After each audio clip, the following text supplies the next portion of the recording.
Superstar. Kasama ang Smart Antibacterial Dishwashing Liquid at Knorr Cubes. Ang nakaraan sa Kitchen Superstar. Sa unang mega showdown ng Kitchen Superstar Cooks, mapapasabak agad sila sa gera. Isang gera sa kusina. Ang orders para sa mga cooks, ang ipagluto ang halos 300 mga sundalo. Sa budget ng 10,000 pesos bawat team, dapat makapaghanda sila ng 2 ulam, kanin at dessert.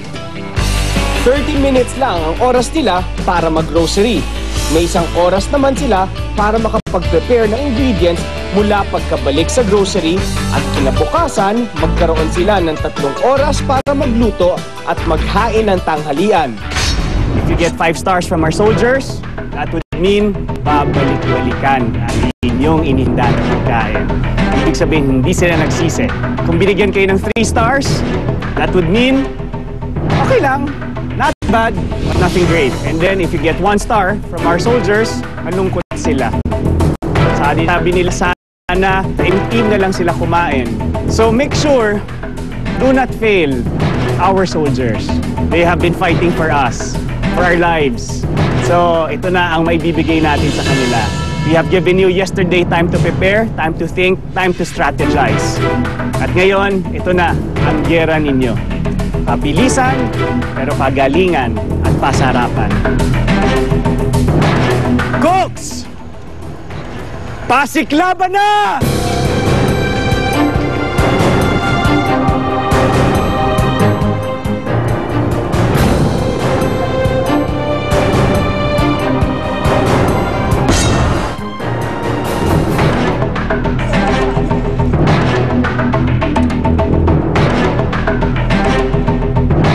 Pinili ng Orange Kitchen Berets na magluto ng bagnet, laing at tropical fruit salad with canonigo sauce.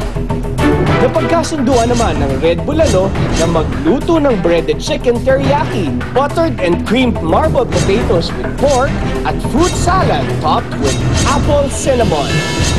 Ang menu naman ng Blue Marlins, chicken caldereta, sinigang ala andarin, sweetened banana cinnamon, at ang tinawag nilang pan tea, pandan tea.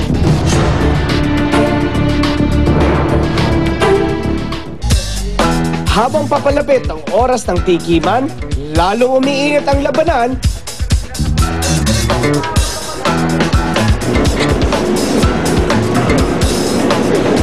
Hindi. Ay, ka lang. Kung okay lang sa'yo, hindi na ibubus natin yung pinaka-juice ng chicken para ang medyo alat niya. Parang masarap na para sa akin, ha? Ikaw nalagyan mo ng juice? Kaunti lang, in-mix ko lang ng konti. Meron ko ito hinabon ng umika sugar.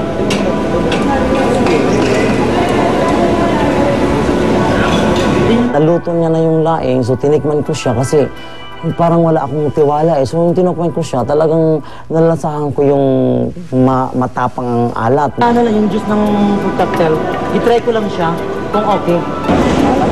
Kasi parang hindi ako satisfied eh. Medyo maano talaga siya as in lumulutang ang ano niya. Yung masarap siya kaya lang nandun pa rin yung medyo maalat ng konti. Ha? Talagang okay.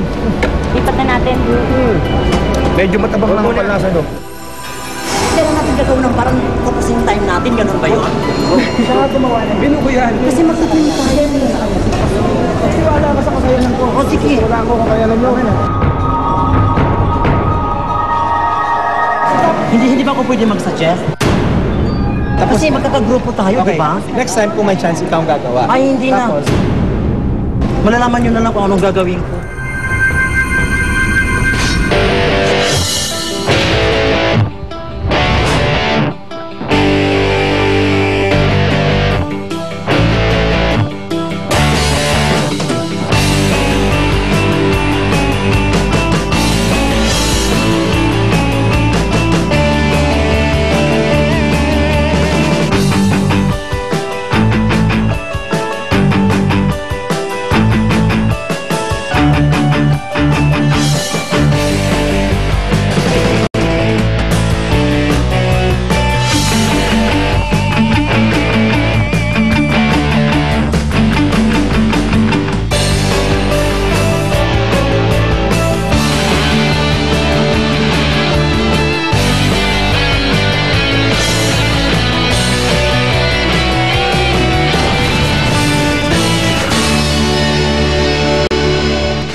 maubos ang oras ng mga kusinero at kusinera ng tatlong team.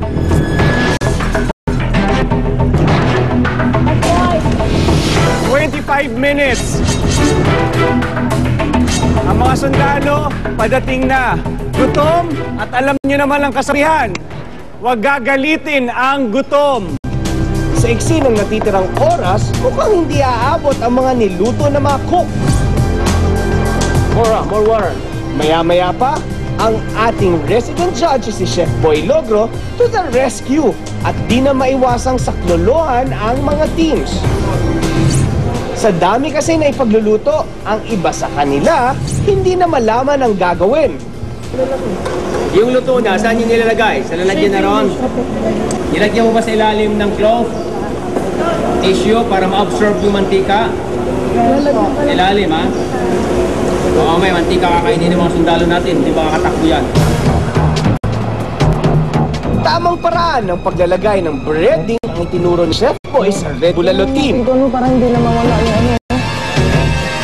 Yan ang technique yan, hindi yung ganun-ganun lang. Kailangan lahat Naka-intact. ng gagawin may technique dapat. May intact siya. Ang Blue Marlins naman, mukhang nagkaproblema sa sinaing. 62 cups ang nakalagay, 30 lang yung nilagay ko. Actually, lahat ng sinaing namin medyo hilaw yung sa huli. Pero ginawan din ng paraan yung huling-huling rice cooker.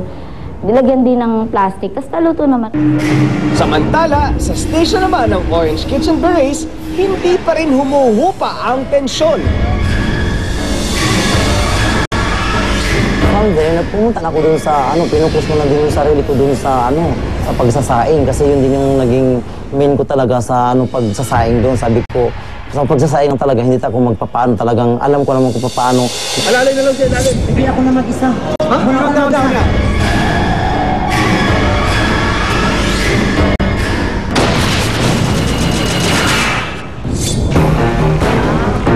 Habang namumroblema ang Orange Kitchen Berets sa kahinatnan ng kanilang partner, ang isa naman nilang miyembro na si Joer, ako po, na disgrasya.